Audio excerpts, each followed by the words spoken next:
John Huston, François Truffaut, Baz Luhrmann, Woody Allen, ils ont tous été séduits par les marches du Sacré-Cœur, la place Pigalle ou le Moulin Rouge, le quartier Montmartre. À Paris, c'est un décor de cinéma, à lui tout seul. Il a inspiré les réalisateurs de toutes les époques, depuis les Frères Lumière, et il continue à servir de terrain d'expérimentation aux plus jeunes. C'est un reportage de Renaud Lefort et Florian Fernandez.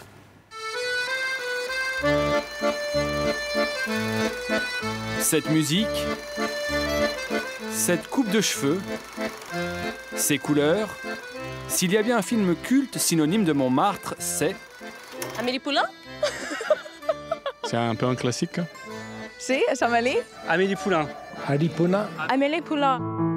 Amélie Poulain de Jean-Pierre Jeunet en 2001, François Truffaut et ses 400 coups, Marion Cotillard en Môme Piaf. On va faire après la rencontre. Des succès internationaux, aujourd'hui source d'inspiration pour les jeunes cinéastes. Laisse la bouche pas. Allez, on pose.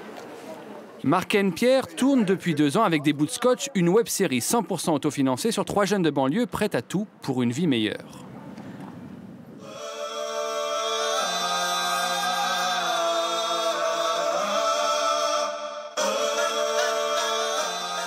Vous connaissez le bonhomme. Il a choisi de faire les choses en grand. Il a choisi le Sacré-Cœur. Et Montmartre. Si je vous dis ça, c'est que c'est ce jour. Le jour de son mariage, on va le buter. Ce que j'aime bien dans le quartier, voilà, c'est tout ce qui va être, c'est toutes les infrastructures du quartier. J'aime comment les maisons sont faites, j'aime comment les rues sont faites. Tu as toutes les époques. Tu peux avoir, de 2017, tu as un décor des années 80. C'est un lieu symbolique et on peut faire autre chose que du Amélie Poulain.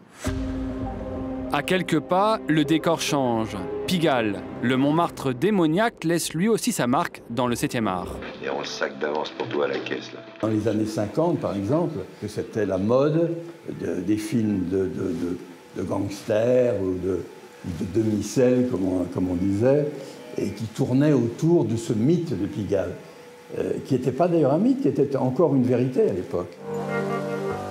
Clin d'œil à cette époque où, hasard, l'homme est toujours un gangster pour l'homme dans Les Derniers Parisiens. Les nuits, les clubs.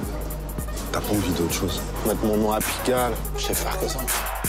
Un Pigalle sans pitié et fascinant pour son réalisateur. Je viens de commencer à goûter la liberté. C'est un des derniers lieux parisiens où on sent la présence d'un peuple. Et c'est ce qu'on s'est appliqué à capter, la vie et puis les dernières figures, à notre sens, les dernières figures populaires. Dans 1 minute, je quitterai ce bar. Et au passage, elle me... Et si vous trouvez qu'il n'y en a que pour les histoires de magouilles et de gangsters, allez voir du côté de Tout est faux. Une déambulation tout en poésie d'un Parisien déboussolé par la vie qui s'invente sa propre réalité. Ici, une porte d'immeuble s'ouvre sur une forêt magique. Montmartre rêvé, Montmartre sans concession, et Montmartre toujours aimé de ses cinéastes.